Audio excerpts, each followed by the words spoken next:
सावन सा बरसे सूरज सा चमके हम स्कूल चले हम। हेलो बच्चों, हाउ आर यू? कैसे हैं आप लोग? मैं आशा करता हूं कि आप सब बहुत अच्छे होंगे। माई सेल्फ अरुण कुमार मिश्रा और मैं आपका स्वागत करता हूं आपके चैनल टीचर टच पर। बच्चों, टीचर टच चैनल जहां हम बनाते हैं मैथ्स को सरल और सुगम। ये चैनल क्लास 9, क्लास 8 के बच्चों के लिए, वो चाहे CBSE के हों या वो स्टेट बोर्ड के हों, उनके लिए मैथ्स के क्लासेस उपलब्ध कराता है, जिससे कि आप अच्छे ढंग से मैथ्स को समझ सकें। बच्चों, कुछ बच्चों की ये शिकायत आ रही थी कि YouTube पर चैनल सर्च करने से आसानी से नहीं मिल रहा है, तो मैं यहाँ पे आपको एक कीवर्ड लिख के दे रहा हूँ, इससे आप चैनल को YouTube पर आसानी से सर्च कर सकते हैं। आपको सर्च करना होगा, एक तो टीचर टच से अगर सर्च नहीं हो रहा है तो आप लिख सकते हैं mathematics solutions for class 9 by teacher AK Mishra.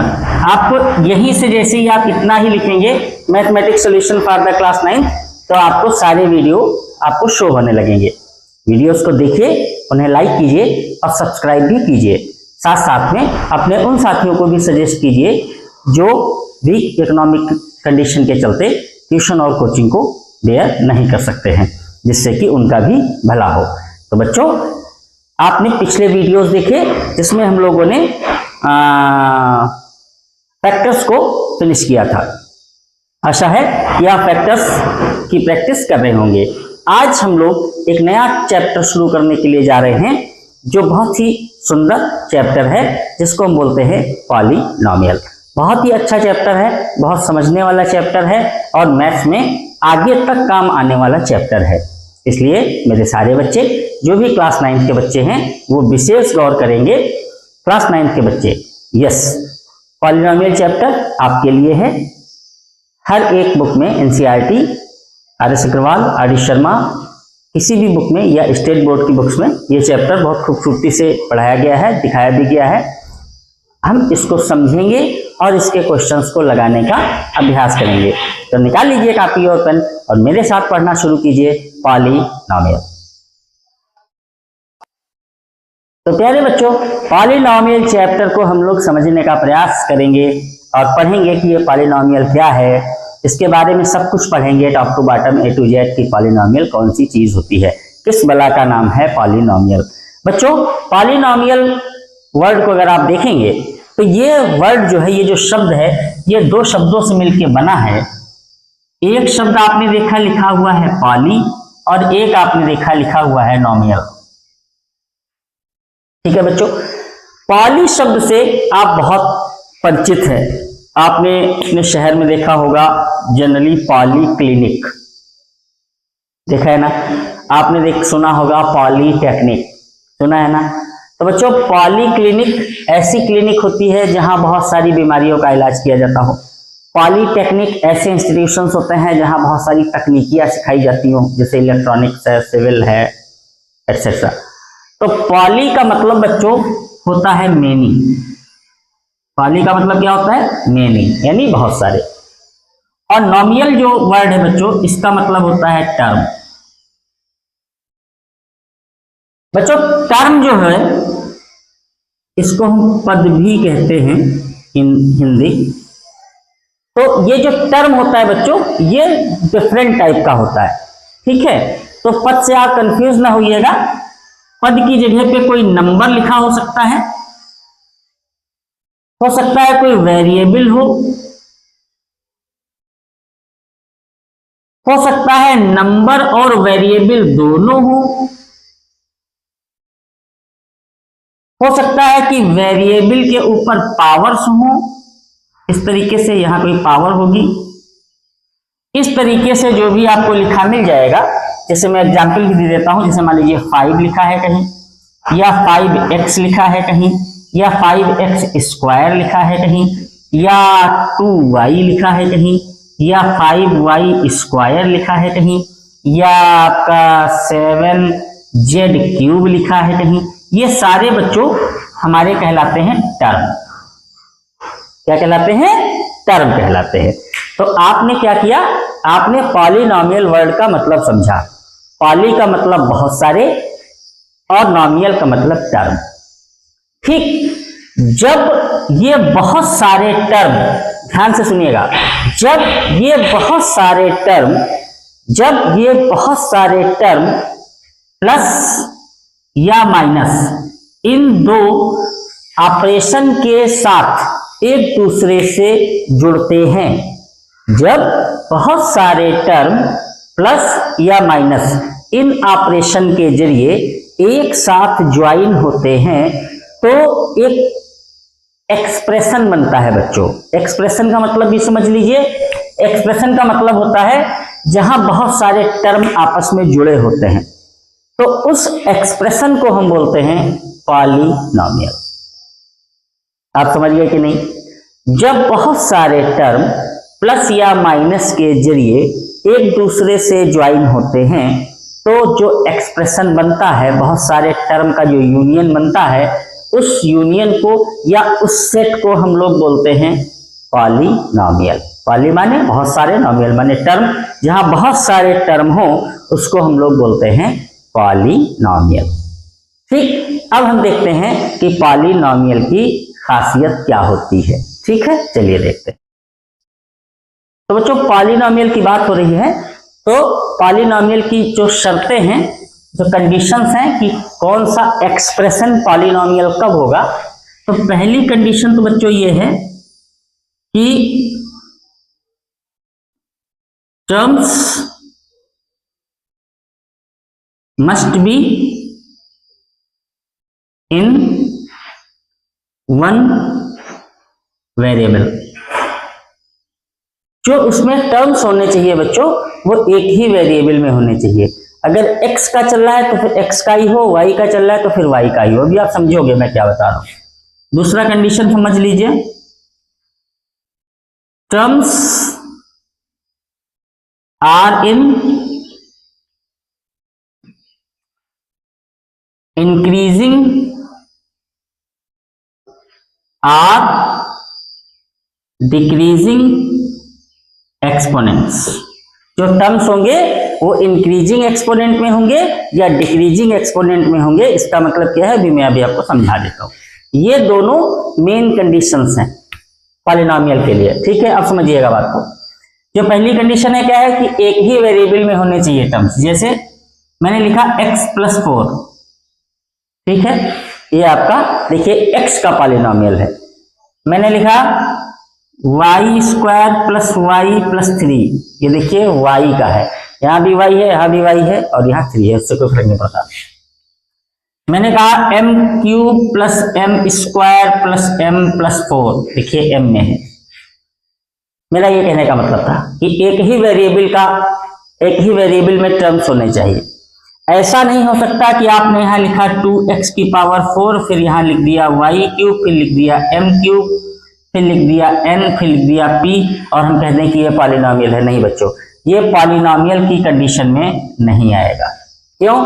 क्योंकि यहाँ एक वेरिएबल x है, एक y हो गया, एक m आ गया, एक n आ गया, एक p आ गया, तो ये हमारा पॉलिनॉमियल नहीं हो सकता। बात समझ गए? या तो x में होगा या y में होगा या m में होगा, जिसमें होगा तो फिर एक ही वेरिएबल में होगा। दूसरा मैंने कहा कि इंक्रीजिंग या डिक्रीजिंग एक्सपोनेंट में होना चाहिए। कहने का मतलब बच्चों ये है कि मान लीजिए कि यहाँ पे एक टर्म हमारे पास है x³ और एक टर्म है 2x⁴, एक टर्म है 3x और एक हमारे पास है 2x⁴।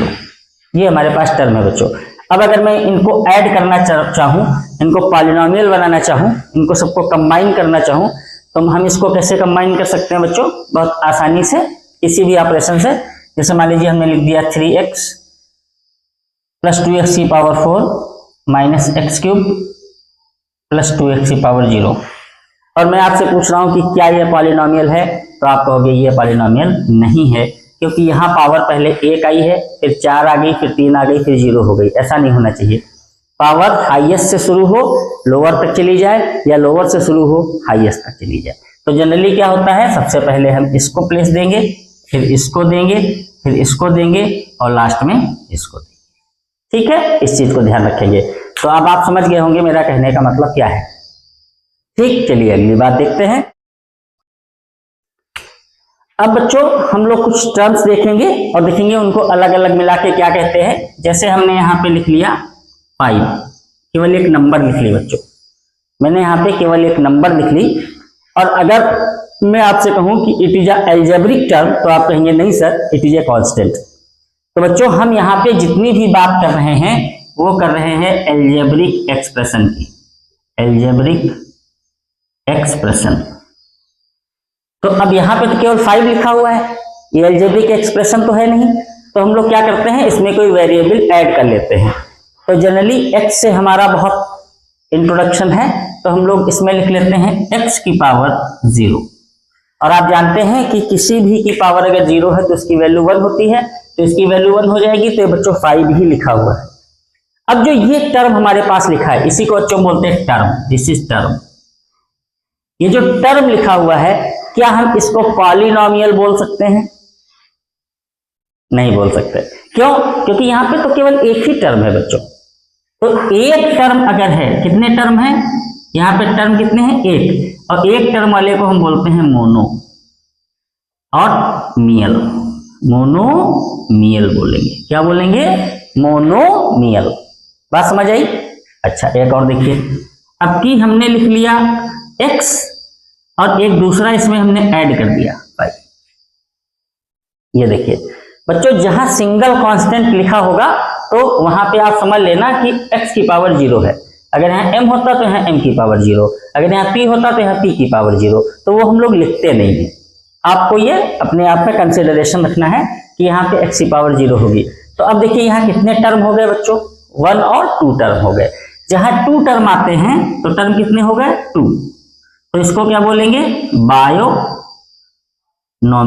क्या बोलेंगे, बायोनोमियल। ठीक है, बायोनोमियल बोलते हैं। ठीक है, मोनोमियल और बायोनोमियल। तो जहां 2 टर्म होते हैं उसको बायोनोमियल बोलते हैं बच्चों। ठीक है, अब समझिएगा। अब मैंने लिखा, ये लिख लिया। अब देखो बच्चों, यहां 3 टर्म हो गए, यानी 2 से ज्यादा टर्म हो गए। तो अब हम लोग बच्चों इसको लिख सकते हैं पॉलिनोमियल। ठीक, तो पॉलिनोमियल तो क्या हो गया, पॉलिनोमियल क्या होता है, अलजेब्रिक एक्सप्रेशन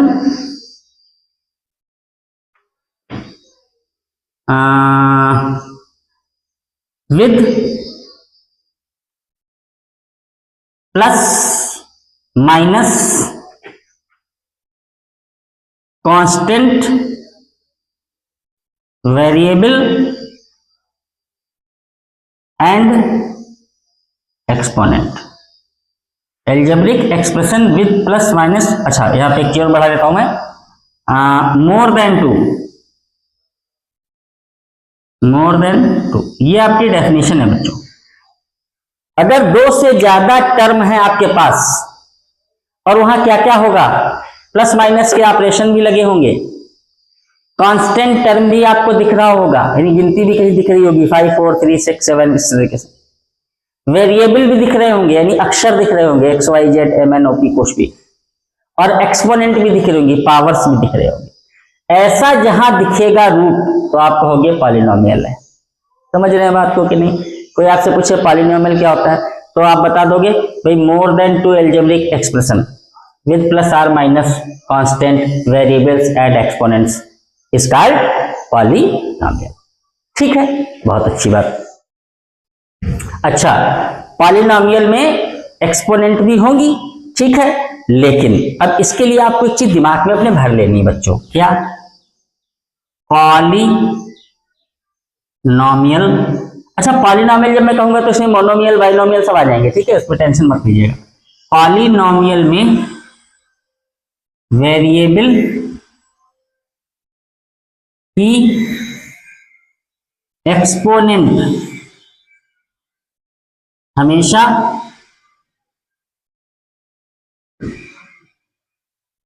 पॉजिटिव इंटीजर होगी। इस चीज को आपको बहुत ध्यान रखना है बच्चों। पॉलिनोमियल में जो वेरिएबल की पावर्स होंगी वो हमेशा क्या होंगी, पॉजिटिव इंटीजर होंगी। 1 2 3 4 5, 0 1 2 3 4 5। ठीक है, अब देखिएगा इसी बेसिस पे मैं आपसे कह दूं कि x स्क्वायर प्लस 1, क्या ये पॉलिनोमियल है? आप पावर देखिए 2 है, यस। अच्छा अब देखिए अंडर रूट एक्स प्लस 2, मैं आपसे पूछूं क्या ये पॉलिनोमियल है, तो आप पहले पावर में इसको कन्वर्ट करो, तो अंडर रूट का मतलब 1/2 प्लस 2, देखिए पावर 1/2 आ गई। तो पावर क्या होनी चाहिए, हमेशा पॉजिटिव इंटीजर होनी चाहिए, कभी भी 1/2 3/2 इस तरीके से नहीं होनी चाहिए, तो फिर ये पॉलिनोमियल नहीं। समझ रहे हैं बात को?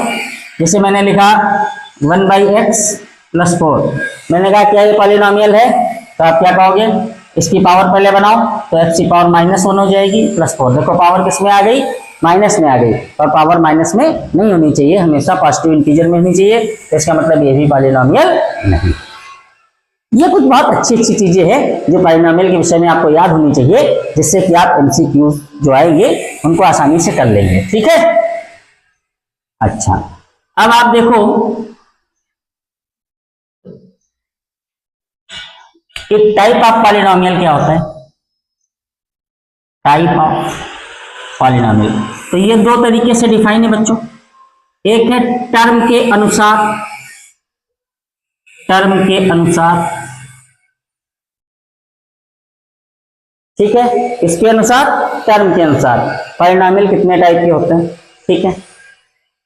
और एक है आपका लीडिंग पावर के अनुसार, लीडिंग टर्म के एक्सपोनेंट के अनुसार।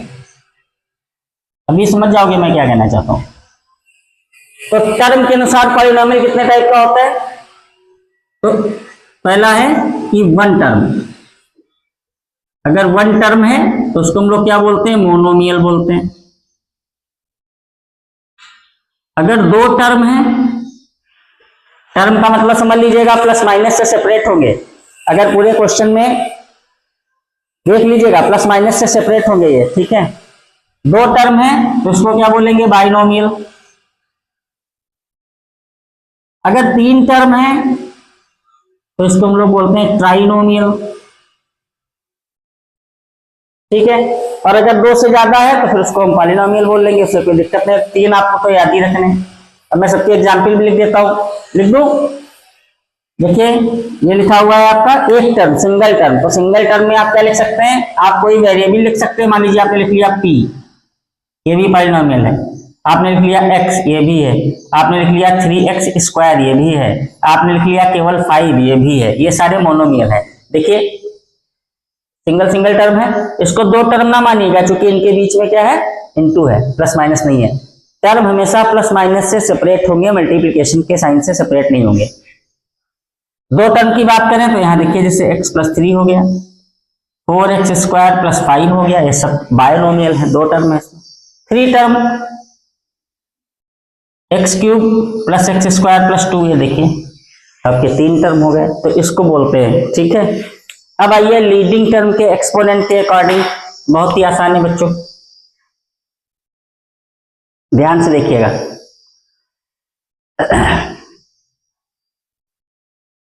लीडिंग टर्म क्या होता है, मैं एक पॉलिनोमियल लिखता हूं, 5x⁴ + 3x³ + 2x + 4। ये मैंने एक पॉलिनोमियल लिखा। और देखिए पॉलिनोमियल लिखने का बहुत अच्छा तरीका है। सबसे पहले पावर 4 थी, फिर 3 हुई, फिर 1 हुई, फिर 0 हो गई। समझ रहे हैं कि नहीं समझ रहे हैं, इसको आपको बहुत ध्यान से देखना है। ये मैंने एक पॉलिनोमियल लिखा है, पहले पावर 4 थी, फिर 3 हुई, फिर 1 हुई, फिर 0 हो गई। यही तरीका है पॉलिनोमियल लिखने का, ठीक है। डिक्रीजिंग ऑर्डर में हम लिखते हैं टर्म्स को। अब यहाँ कितने टर्म है, 1 2 3 4, 4 टर्म्स है, यानी पॉलिनोमियल है। दो से ज्यादा टर्म है तो फिर पॉलिनोमियल है। अच्छा अब लीडिंग टर्म इसमें कौन होगा बच्चों, लीडिंग टर्म वो टर्म होगा जिसमें वेरिएबल की पावर सबसे ज्यादा होगी। ध्यान दीजिए, किसी भी पॉलिनोमियल में लीडिंग टर्म वो टर्म होता है जिसकी एक्सपोनेंट सबसे बड़ी होती है। तो फिर इसमें एक्सपोनेंट सबसे बड़ी किसकी है? इसकी है। तो फिर लीडिंग टर्म क्या हो गया? ये हो गया कितना? x⁴। This is your leading term. ठीक है बच्चों, तो अगर लीडिंग टर्म ये है तो फिर इसके अकॉर्डिंग भी पॉलिनोमियल के टाइप बनाए गए हैं। कैसे? ध्यान से देखें कि पावर के अकॉर्डिंग कैसे होंगे। ठीक है, तो बच्चों मैंने एक टर्म लिखा 7, एक मैंने लिखा x की पावर, केवल x लिख लिया। एक मैंने लिख लिया चलो x ही करके करते हैं 2x²। एक मैंने लिख लिया 5x³। एक मैंने लिख लिया, चलिए बस यहीं तक रखिए। ठीक है, अब देखिए बच्चों, ऊपर लिखा हुआ है केवल 7। मैंने आपसे क्या कहा था? कांस्टेंट अकेला कभी नहीं होगा वेरिएबल में। यहाँ पे वेरिएबल कोई भी आप लगा सकते हैं, मान लीजिए ये लगा लिया मैंने। ठीक है, तो देखिए यहाँ पावर कितनी है? 0। तो पावर के अकॉर्डिंग अगर हम चलेंगे टाइप में तो हम इसको बोलेंगे जीरो पॉलिनोमियल। क्या बोलेंगे? जीरो पॉलिनोमियल बोल सकते हैं। इसको आप बोल सकते हैं constant polynomial, constant polynomial. Constant ही बोलिए। ठीक है, कांस्टेंट का मतलब क्या होता है? जिसमें, इसको आप कांस्टेंट ही बोलिए बच्चों। ठीक है, जीरो मत बोलिए, इसको आप कांस्टेंट पॉलिनोमियल बोलिए। ठीक है, ठीक है, तो इसको आप बोल सकते हैं जीरो पॉलिनोमियल। ठीक है, जीरो पॉलिनोमियल हो गया। अच्छा, इसको जरा देखिए बच्चों, यहां पे पावर कितनी है? 1 है। पावर कितनी है? 1। जहां कहीं लीडिंग टर्म की पावर 1 हो जाएगी, ठीक है, इसके साथ आप कुछ लिख लीजिए। मान लीजिए हमने ये लिख लिया, ऐसे कर लिया, तो यहाँ देखिए पावर 1 है। जैसे ही पावर 1 होगी, सबसे बड़ी पावर जैसे ही 1 होगी, तो उसको हम बोलेंगे लीनियर पॉलिनोमियल। क्या बोलेंगे? लीनियर पॉलिनोमियल बोलेंगे बच्चों। ठीक है, अब देखिए यहाँ कितनी पावर है? 2। जब 2 पावर हो गई तो इसको आप क्या बोलेंगे? क्वाड्रेटिक पॉलिनोमियल, क्वाड्रेटिक पॉलिनोमियल बोलेंगे। ठीक है, और 3 हो गई तो क्या बोलेंगे? क्यूबिक। ठीक है, क्या बोलेंगे? Cubic polynomial. बात समझ रहे हैं कि नहीं? अगर मान लीजिए 4 पावर कहीं हो जाती है इस तरीके से, मान लीजिए ऐसे लिखा होता है, ऐसे लिखा होता है कुछ, यानी सबसे हाईएस्ट पावर कितनी होती है? 4। तो 4 वाले को बच्चों बोलते हैं बाई क्वाड्रेटिक। बाई क्वाड्रेटिक बहुत ही आसान है, कंफ्यूज ना होइएगा। 2 पॉलिनोमियल के 2 टाइप हम लोग सीखते हैं। एक टर्म के अकॉर्डिंग, जिसमें टर्म से देखते हैं, कोई सिंगल टर्म है अगर जैसे इस तरीके से, तो उसको मोनोमियल बोलते हैं। अगर 2 टर्म है तो बाइनोमियल बोलेंगे, 3 टर्म है तो ट्राइनोमियल बोल देंगे। फिर आते हैं लीडिंग टर्म पे। अगर सबसे बड़ी पावर उसकी 0 है, मतलब 0 का मतलब पावर है ही नहीं वहां पे, एक्स वाई जेड वेरिएबल है ही नहीं, केवल नंबर लिखा हुआ है, तो जीरो पॉलिनोमियल या कांस्टेंट पॉलिनोमियल। अगर पावर 1 है सबसे बड़ी तो लीनियर पॉलिनोमियल। अगर सबसे बड़ी पावर 2 है तो क्वाड्रेटिक पॉलिनोमियल। अगर 3 है तो क्यूबिक पॉलिनोमियल। अगर 4 है तो बाई क्वाड्रेटिक। ठीक है, तो ये पॉलिनोमियल के हमारे टाइप थे। अब एक और इंपॉर्टेंट चीज हम लोग देखेंगे कि ये डिग्री ऑफ पॉलिनोमियल क्या होता है। ठीक है, चलिए देखते हैं। तो बच्चों डिग्री ऑफ पॉलिनोमियल की जब बात करेंगे तो डिग्री ऑफ पॉलिनोमियल का मतलब हो जाएगा कि पूरे एल्जेब्रिक एक्सप्रेशन में जो आपको दिया होगा उसमें हाईएस्ट एक्सपोनेंट क्या है, उसी को हम डिग्री बोलेंगे। ठीक है, जैसे बहुत ही आसान है, हमने कहा कि 7x + 3, हमने कहा इसकी डिग्री बताइए। तो देखिए यहां हो गई 1 और यहां अगर आप लगाना चाहें तो 0। तो सबसे बड़ी पावर क्या है? 1। तो फिर इसकी डिग्री क्या हो जाएगी बच्चों? इसकी डिग्री हो जाएगी 1। इसी तरीके से हमने लिखा 5x² + 2x + 4। हमने कहा इसकी डिग्री बताओ, तो इसकी डिग्री क्या हो जाएगी? हाईएस्ट वाली। कितनी? 2। ठीक, मैंने कहा 8, इसकी डिग्री बताओ, तो इसके साथ कोई वेरिएबल नहीं है, अपने आप लगा सकते हैं, तो इसकी डिग्री क्या हो जाएगी? 0। ठीक है बच्चों, इसकी डिग्री क्या हो जाएगी? 0। ठीक, ध्यान रखिएगा। अच्छा, मैंने कहा कि 0 ये अपने आप में एक अलग संख्या है। मैंने कहा 0, इसकी डिग्री क्या होगी? तो बच्चों इसकी जो डिग्री है वो क्या है? नॉट डिफाइंड है। इसकी डिग्री डिफाइन नहीं की गई है। तो ध्यान रखिएगा, जीरो पॉलिनोमियल अगर लिखा हुआ है, जीरो लिखा हुआ है, तो उसकी डिग्री क्या है, वो नॉट डिफाइंड है। तो आपने देखा कि पॉलिनोमियल क्या होता है, पॉलिनोमियल के टाइप्स क्या होते हैं, डिग्री क्या होती है। अब हम लोग देखेंगे अगले वीडियो में कि पॉलिनोमियल कौन कौन से हैं। कुछ क्वेश्चंस दिए होंगे, आपसे पूछा जाएगा, मतलब एक्सप्रेशंस दिए होंगे और आपसे पूछा जाएगा कि बताओ बच्चों इसमें से कौन से पॉलिनोमियल हैं, कौन से नहीं हैं। फिर कुछ क्वेश्चंस दिए होंगे, आपसे पूछा जाएगा कि इसमें डिग्री बताओ। फिर कुछ क्वेश्चंस दिए होंगे, आपसे पूछा जाएगा कि इसमें इनके टाइप बताओ, इसमें जीरो पॉलिनोमियल कौन सा है, इसमें मोनोमियल कौन सा है। ठीक है, तो इस तरीके के अच्छे अच्छे क्वेश्चंस हम लोग आगे आने वाले वीडियोस में करेंगे। पॉलिनोमियल का चैप्टर ओपन कर लीजिएगा, ध्यान से एक एक लाइन पढ़िएगा। क्यों? क्योंकि हर एक लाइन में कई क्वेश्चन छुपे होते हैं बच्चों। कंपटीशन का जमाना है, तो आपको कुछ भी छोड़ना नहीं है। ठीक है, अगले वीडियो में हम लोग इसका रिपीटेशन फिर से करेंगे कि पॉलिनोमियल क्या होता है, डिग्री क्या होती है, पॉलिनोमियल के टाइप्स क्या होते हैं, according to leading term exponent क्या होगा, अकॉर्डिंग टू टर्म्स क्या होगा। एक बार फिर से रिवीजन करके फिर अपने क्वेश्चंस को करेंगे। तो टीचर्स टेक चैनल को देखते रहिए, और जैसा मैंने कहा था यूट्यूब पर आप जाके टाइप करेंगे मैथमेटिक्स सॉल्यूशन फॉर क्लास 9, तो वैसे ही आपका चैनल आपके सामने खुल करके आ जाएगा। पढ़ते रहिए, मस्त रहिए, मिलते हैं नए वीडियो में नेक्स्ट टाइम। तब तक के लिए दीजिए इजाज़त, नमस्कार।